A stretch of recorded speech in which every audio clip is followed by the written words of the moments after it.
بسم اللہ الرحمن الرحیم۔ السلام علیکم ورحمۃ اللہ وبرکاتہ۔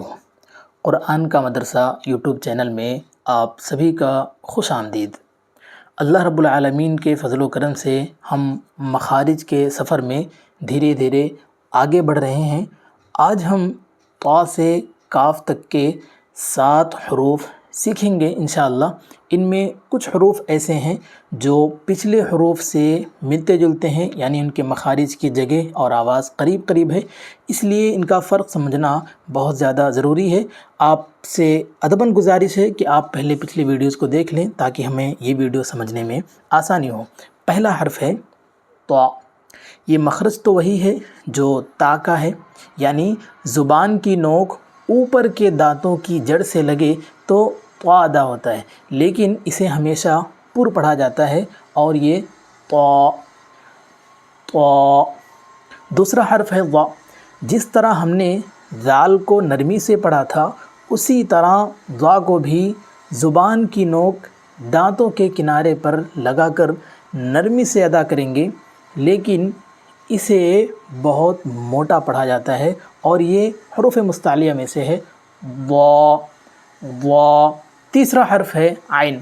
یہ حلق کے بالکل درمیانی حصے سے ادا ہوتا ہے۔ جہاں سے ہم نے ہا کے مخرج کو نکالا تھا اسے تھوڑا دبا کر پڑھیں گے، عین عین۔ چوتھا حرف ہے غین۔ یہ حلق کے اوپر والے حصے سے نکلتا ہے جیسے خا، اسے بھی موٹا پڑھا جاتا ہے۔ آپ بھی میرے ساتھ پڑھیے اور کمنٹ میں لکھیے غین غین۔ پانچواں حرف ہے فا۔ جب اوپر کے سامنے والے دونوں دانت نیچے والے ہونٹ کے گیلے حصے سے لگیں تو فا ادا ہوتا ہے، فا۔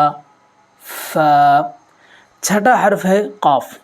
زبان کی جڑ جب تالو کے نرم حصے سے لگے تو موٹا قاف نکلتا ہے، اور اسے اچھے سے پڑھیں اس لیے کہ قاف اور کاف میں فرق ہونا چاہیے، اس کا سمجھنا ہمیں نہایت ضروری ہے۔ اگلا حرف ہے کاف۔